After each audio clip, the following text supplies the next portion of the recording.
Olá amigo, olá amiga, bem-vindo ao canal Professor Rodrigo Batista. Aqui juntos nós todos os dias estudamos a Palavra de Deus. Hoje então é segunda-feira, dia 21 de abril, e o nosso tema de estudo de hoje é o chamado de Abraão. Nessa semana nós estamos estudando o contexto de Deus ser o rei de todos, o rei dos reis, o Senhor dos senhores, e como as escolhas dos seres humanos mostram que quando nós não aceitamos Deus como nosso soberano, as coisas não dão certo. O nosso verso para memorizar da semana está em Daniel, capítulo 7, verso 14. Foi-lhe dado o domínio, a glória e o reino, para que as pessoas de todos os povos, nações e línguas o servissem.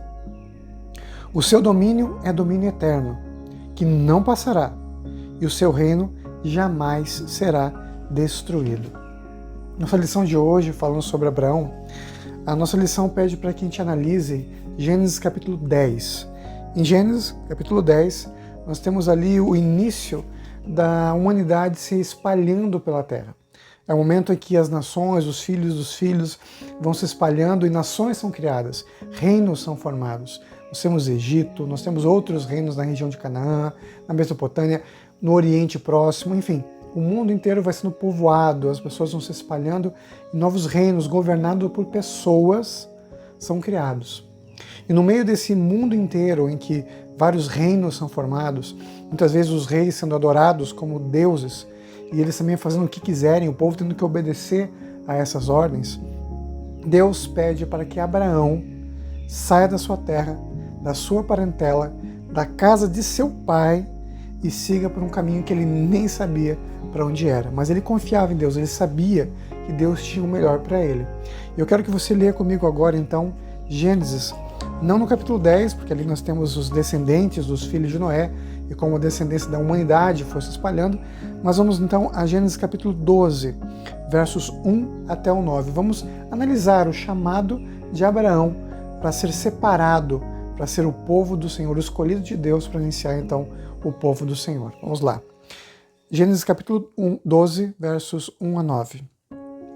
Ora disse o Senhor a Abraão, sai da tua terra, da tua parentela e da casa de teu pai, e vai para a terra que te mostrarei. O chamado de Abraão era esse, olha, sai.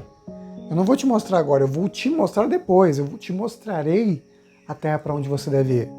E Abraão confiou no Senhor. Diz o verso 2, de ti farei uma grande nação, e te abençoarei, e te engrandecerei o nome, sê tu uma bênção. Aqui Deus disse que de Abraão sairia uma nação prometida, abençoada, e que ele seria uma bênção, que a descendência dele, os seus filhos, seriam uma bênção na terra. Deus disse isso, sê tu uma bênção. E o verso 3 diz, abençoarei os que te abençoarem, e amaldiçoarei os que te amaldiçoarem. Em ti, em Abraão, na sua descendência, serão benditas todas as famílias da terra. Pela escolha de Abraão obedecer a Deus, o brilho da glória de Deus seria visto nos seus descendentes. E isso faria com que o mundo buscasse Deus, tivesse mais compromisso, relacionamento, conhecimento de Deus. A partir deles, o mundo seria iluminado. Partiu, pois, Abraão como lhe ordenara o Senhor, e Ló foi com ele. Tinha Abraão 75 anos quando saiu de Harã. Gente, ele era idoso. Principalmente para os padrões da época, as pessoas na época de Abraão viviam em torno de 40 a 50 anos. Ele tinha 75 anos. E mesmo assim foi chamado. Então não tem desculpa para a gente achar, eu estou muito velho, não posso me entregar a Deus agora, quanto tempo eu tenho. Não, apenas se entregue. Siga os planos de Deus, porque Deus tem um plano para todos nós. E continua o texto bíblico. Levou Abraão consigo a Sarai, sua mulher, e a Ló, filho de seu irmão, e todos os bens que haviam adquirido, e as pessoas que lhe acrescentaram em Harã, partiram para a terra de Canaã, e lá chegaram. Então Abraão ele vivia na terra de Harã. Ele veio de Ur dos Caldeus, mas ele vivia na terra de Harã com seus familiares. E ele deixou tudo e foi para a terra de Canaã, conforme Deus o orientava, o guiava para seguir. Atravessou Abrão a terra até Siquém, até ao carvalho de Moré. Nesse tempo, os cananeus habitavam essa terra. Apareceu o Senhor a Abrão, porque o nome dele era Abrão nesse primeiro momento, né? Depois foi mudado para Abraão. Então apareceu o Senhor a Abrão e lhe disse: darei à tua descendência esta terra. Ali edificou Abrão um altar ao Senhor, que lhe aparecera. Passando dali para o monte e ao oriente de Betel, armou a sua tenda, ficando Betel ao ocidente e Ai ao oriente. E ali edificou um altar ao Senhor e invocou o nome do Senhor. Depois seguiu Abrão dali, indo para o Neguebe. Então, nesses primeiros versos, nós temos o momento que Abrão ouve a voz de Deus, segue Deus, tem um compromisso com Deus, ele conhece o Senhor. E agora, dentro de um mundo que ele vivia, que é uma pergunta que a gente pode se fazer: por que ele teve que sair da sua casa, da sua parentela? Por que Deus não fez dele uma grande nação lá onde ele estava? Talvez Deus pudesse dar para sua descendência também a terra de Abraão, né, a terra de Canaã, mas por que ele teve que sair da sua terra? Mais uma vez, os homens decidiram adorar deuses, e até mesmo homens, criaturas, qualquer coisa, e se esqueceram de Deus. A casa de Abraão eram os únicos que ainda tinham ou detinham o conhecimento de Deus, um relacionamento com Deus, mesmo que até imperfeito, como nós conhecemos depois com os parentes de Abraão, mas eles conheciam o Senhor. Eles eram da descendência de Sem, descendente de Noé. Eles eram semitas, era um povo que tinha um relacionamento maior, um conhecimento maior. Esses hebreus conheciam Deus. E Abraão então foi separado desse mundo de pecado e sofrimento para continuar na luta, mas com Deus, sem adoração aos deuses. Por isso que ele foi separado. A palavra santidade tem esse mesmo significado, separado para algo santo, para algo divino. E isso que fez Abraão.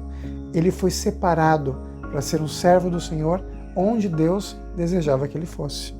Nossa lição pede para que a gente leia agora Deuteronômio, capítulo 4, versos 5 a 9. Diz assim a palavra do Senhor. Versos 5 a 9, Deuteronômio, capítulo 4. Eis que vos tenho ensinado estatutos e juízos, como me mandou o Senhor meu Deus, para que assim façais no meio da terra que passais a possuir. Guardai-o, pois, e cumpri-os, porque isso será a vossa sabedoria e o vosso entendimento, perante os olhos dos povos que, ouvindo todos esses estatutos, dirão: certamente este grande povo é gente sábia e inteligente. Pois que grande nação há que tenha deuses tão chegados a si mesmos como o Senhor, nosso Deus, todas as vezes que o invocamos? E que grande nação há que tenha estatutos e juízos tão justos como toda esta lei que eu hoje vos proponho? Então somente guarda-te a ti mesmo e guarda bem a tua alma, que não te esqueças daquelas coisas que os teus olhos têm visto, e se não a parte do teu coração, todos os dias da tua vida, e farás saber a teus filhos e aos filhos de teus filhos. Aqui Deus mostra que os estatutos, o conhecimento de Deus foi dado a Abraão, depois a sua descendência, agora eles eram uma grande nação, né, um grande povo do Senhor. Esses mandamentos de Deus só seriam importantes, reais, se fossem vividos pelo povo. Assim eles dariam testemunho às outras nações, que é a promessa de Abraão, né? A partir dele o mundo seria iluminado, a partir dele o mundo seria abençoado através da sua descendência. Os israelitas podiam ter despontado como grandes figuras de exemplo moral, não apenas na teoria, mas na prática, sendo então filhos de Deus, filhos do reino do Senhor. Infelizmente, eles erraram muitas vezes e deixaram de lado esse propósito, mas Deus sempre teve o seu povo escolhido, que segue o caminho com fé e força do lado do Senhor Jesus. Essa é a importância. Por que Abraão saiu da terra que ele vivia? Para ser separado. Mas separado para quê? Para a santidade do Senhor. Ele e a sua descendência. Assim o mundo inteiro poderia ver a luz de Deus através dos seus filhos, dos seus descendentes. Vamos juntos orar? Querido Pai que estás nos céus, nós te agradecemos, Senhor, por tuas bênçãos, te agradecemos pelo teu cuidado, te agradecemos pelo teu amor, te agradecemos por nos aquecer no frio, por nos dar forças quando é calor. Te agradecemos, Pai, porque em todos os momentos o Senhor se revela, em nome do Senhor Jesus. Amém. Nunca se esqueça, meu amigo e minha amiga, nessa vida é você e Deus. Te vejo amanhã para o nosso estudo, e amanhã vai estar um estudo muito legal, hein? Vai estar top. Vamos falar sobre as nações, os reinos, mas isso só amanhã. Tchau, tchau.